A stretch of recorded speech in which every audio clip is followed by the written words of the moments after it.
We've got some interesting news in the world of Magic the Gathering today. Wizards of the Coast has just announced the creation of a brand new Magic casual play design team that will be focused on formats like Commander. And we also got a spoiler of the bonus card for the upcoming Stranger Things Secret Lair. Magic.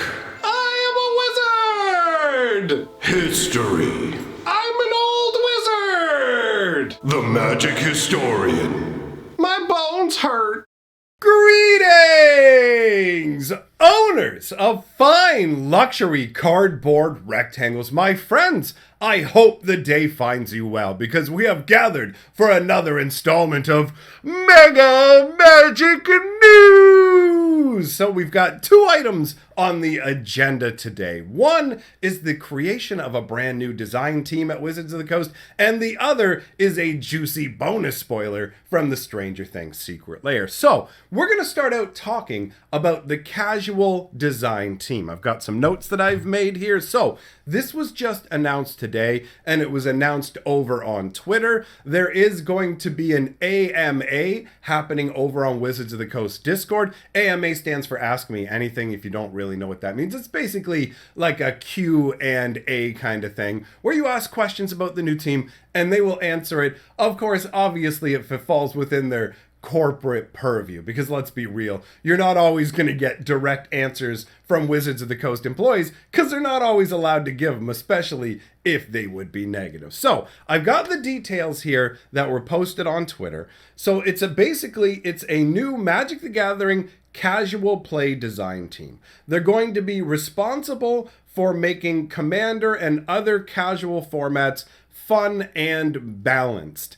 Now, I mean, in one way, the Commander format is balanced by the Rules Committee, right? So there is that, although Wizards of the Coast does actually talk with the Rules Committee when it comes to certain aspects of what they're doing. Obviously, they talked to them when they wanted them to make unstable part of the game, but also you have situations where they were making Lutri and they discussed it with the Commander Committee and were basically like, we're making this card. Commander Committee's like, we're going to have to essentially pre-ban it. So I don't know how much of a liaison they will have between the casual play design team and the Commander Committee. I've theorized in the past, and I still really feel this way, that the Rules Committee for Commander, I feel like their days are numbered. Ultimately, Wizards of the Coast sees Commander as a more valuable format as time goes by, and the more they view it as a valuable format, the less likely they are to want to have outside control on things. Wizards of the Coast doesn't like having to ban cards, but having an outside authority that can ban cards for you, for me, I feel like the Rules Committee one day will just be done for. At some point, Wizards of the Coast is going to go, you know what, we're actually going to bring this in-house, so you're shut down, you're not in charge anymore. And even if some people were like, hey, I'm going to stick with the Rules Committee, the majority of people are just going to end up going with whatever Wizards of the Coast says. They've got a bigger voice, they make the game, what are you going to do about it, right? Like, so the Rules Committee ultimately only exists by the goodwill of Wizards of the Coast. That's how it feels to me, at least. So, like I said, they're responsible for making Commander and other casual formats fun and balanced, but with a different concept of balancing. So we're not talking about the same kind of balancing that you would have for standard environments, right? Because standard obviously is a much smaller card pool to begin with, and it's much more important to get the right balance with a format like standard, because once a format like standard gets warped, it really warps. Like, everything forms around it, and it can drive tons of people away from the format. So some of the examples that were given for the concept of how they're going to be balancing for Commander and more casual formats, and I'm gonna be honest, it feels like this is 100% Commander focused. They may be taking other tabletop stuff into account, but it really does feel like it's the MTG Commander play design team. I mean, look at the amount of products they've made recently that lean on Commander, right? You've obviously got things like Commander Legends. You've got a huge upsurge in the amount of Commander decks that they sell, and on top of that, you've got all these different cards that we've seen showing up in standard sets and stuff like that that were clearly designed to be used in Commander. Because ever since Wizards of the Coast adopted their fire design techniques, Commander has come front and center, it feels like. Wizards of the Coast actively said, hey, we're going to try and make cards in Standard that actually reach out into other formats, Modern, Legacy, Vintage, but really, Commander is the prize. So this could end up being a double-edged sword, right? So some of the concepts that they're going to use for balancing, because understand, we only got so much information in the tweets, is for when designing a card, how likely is the card to show up? So how frequently is it going to show up in like any given game of Magic the Gathering casual style? Is it fun if it shows up in high quantities? So they don't want to be designing cards that everybody is using but are unfun. And it's not just is it fun for the player who gets the card? They're also basically measuring metrics like how much fun is it for the table overall? And then how easy is it or difficult is it to include any particular card in a deck? And does it have enough interaction points and counterplay? So in one way, I feel like they're moving into somewhat more dangerous territory because too much meddling with the Commander format will genuinely cause problems. Whenever there is a banning in Commander, there tends to be a huge uproar, and Commander doesn't seem to get messed with that frequently. But if Wizards of the Coast creates a casual play design team that ends up essentially exacerbating the situation and making it so that bannings become very frequent because too many cards are being made for Commander that are a problem, then that's where you're going to run into the situation where Wizards of the Coast has a couple of different choices. Either they dial back things on the power spectrum because the Commander Committee keeps saying, no, you can't use these, or they take the reins from the Commander Committee and say, hey, you know what? We're in charge now. What are you going to do about it? And then that way they don't have to worry about as many bannings. And then they can let Commander be more of a wild and crazy format. Because on one hand, Commander is a much harder format to spot full-on genuine problems with. Things like Standard and other stuff, Wizards of the Coast has a lot of data to pull from. But Commander is a more casual, chilling with your buddies kind of format. So really sensing the level of impact that your design is having on the format is going to be a lot more difficult over time. And this may be part of Wizards of the Coast's short-term push to increase profits, right? Because that's what the last 4 to 5 years have been all about, double the money that Magic is making.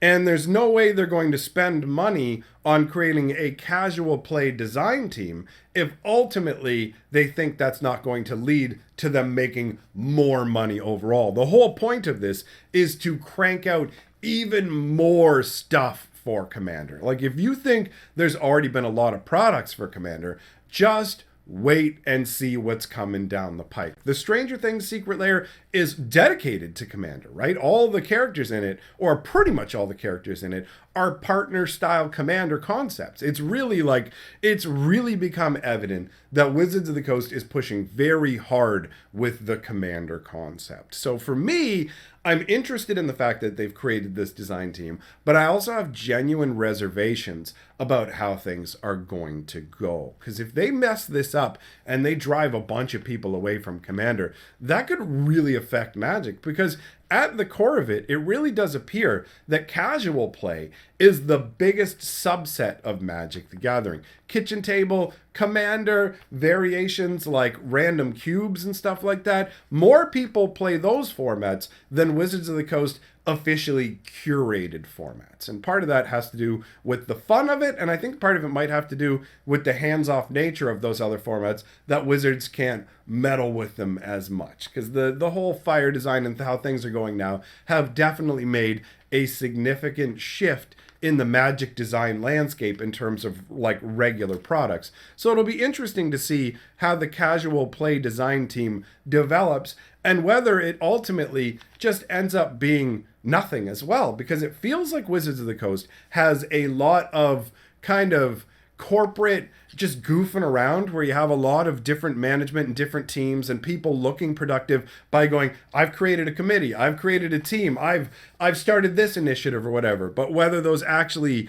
pay any dividends, really benefit the company, is left to be seen. If you look at things like the Glassdoor reviews from employees that worked at Wizards of the Coast, it seems like the company definitely has kind of gridlocked management. And so it's not like you can have one person who has 4 or 5 different managers giving them contradictory information. It kind of almost feels a little bit like that Office Space TPS report stuff, right? That's kind of the vibe that it gives. But either way, going forwards, you can expect to see more of a focus on Commander. And speaking of Commander, let's take a look at the Stranger Things Secret Lair spoiler bonus card as well while we're here, because that is from a Commander-focused kind of set. Although, what we're going to look at right now, the Hawkins National Laboratory, Hawkins National Laboratory, not laboratory, right? Because of the way it's spelled there. Anyhow, this is one of the cards that doesn't actually feel like it's specifically built for Commander. So now, this is a double-sided legendary land. Hawkins National Laboratory taps for a colorless mana, 4 and tap, investigate. At the beginning of your end step, if you sacrifice 3 or more clues this turn, transform Hawkins National Laboratory. The flavor text says, today we make history. Today we make contact. And that is attributed to Dr. Martin Brenner. So the idea behind this, if you're not familiar with it, is Stranger Things is a world where essentially you have people who have psychic abilities. The Hawkins National Laboratory is essentially one of those like evil corporation stuff. The big corporations that has basically kidnapped this kid from like a small town and said, we're going to experiment on you. We're going to try and enhance your psychic powers. So they take like people who have psychic powers and mess about with them. So the character from the show 11 is apparently submerged in some kind of vat that allows her to psychically reach out to different individuals in the world. They're basically trying to use her to spy on other government agencies. And I have to admit, that feels very much like what would happen in reality. So, because of these experiments, you have a situation where 11, who is this psychic child, makes contact with an otherworldly being, basically opening up the concept of finding this other dimension to this national laboratory. Now, obviously, if you're just focused on using these people to try and spy on other governments and stuff like that, when you take it to the next level, where it's like, whoa, we might be able to contact an entirely different dimension, what sort of like benefits, resources can we pull from it? And then you look at the card itself, and it works in the concept of you spend resources, and a fair bit. 4 mana and tapping to investigate a fair bit of resources. But that can represent the resources that would have to be poured into this laboratory to study this sort of psychic and somewhat occult happening stuff that's going on. And so after you basically investigate a number of times and build up having 3 different clues, then you can sacrifice those 3 clues, and then you get to transform the laboratory. So it's like searching for answers. Once you've found enough answers, then they find a way to connect with this other world. And that's when we get the flip side of the card where things are crazy. This is the upside down. This is what the other dimension is known as. In the mythology of this show, the story of this show, it's basically kind of named by kids, right? So the kids who make contact with this other dimension envision the beasts from this dimension as Dungeons and Dragons monsters, Demogorgons and the Mind Flayer. The Mind Flayer actually controls this entire alternate dimension. It controls all of like the life forms that exist on it, both like plants and animal life forms. And so they make contact with this side, and they're trying to obviously use it for their own benefit, but it's a horrific place. If you look at it, I love the fact that it's the exact same building. It's the National Laboratory, but now it's shown with all these plants growing all over it. It's shown in this darkened twilight realm, and the card itself says, when this land transforms into the Upside Down, return target creature card from your graveyard to the battlefield. When the creature put onto the battlefield with the Upside Down leaves the battlefield, transform the Upside Down. Tap, pay 1 life, add 1 black. All right. So the idea behind this is essentially, it's almost like, to me at least, and understand I don't know the show that well, but I view this as the creature card that you're bringing back from the graveyard to the battlefield is like somebody who's been sent over to the Upside Down and is your connection, because they use like connections between individuals essentially to open up portals, right? So the idea is this person is your connection to the Upside Down. So as long as they're around, you have that connection, and once they're gone, that connection between Earth and the Upside Down closes down. And the idea of it being a dangerous place is also played into by the whole tap to pay 1 life and the fact that it now adds a black mana. So it is a land of corruption. And as a nice little added touch, notice that the land symbol in the upper left-hand side corner has been flipped upside down to represent the Upside Down. That's pretty neat. Anyhow, let me know what you think about either of these things in the comments below, either the Casual Play Design team or the spoiler card. Thanks for coming by. Big shout out to my patrons for supporting my channel in these difficult times. And to all of you I say, I shall see you tomorrow, my friends.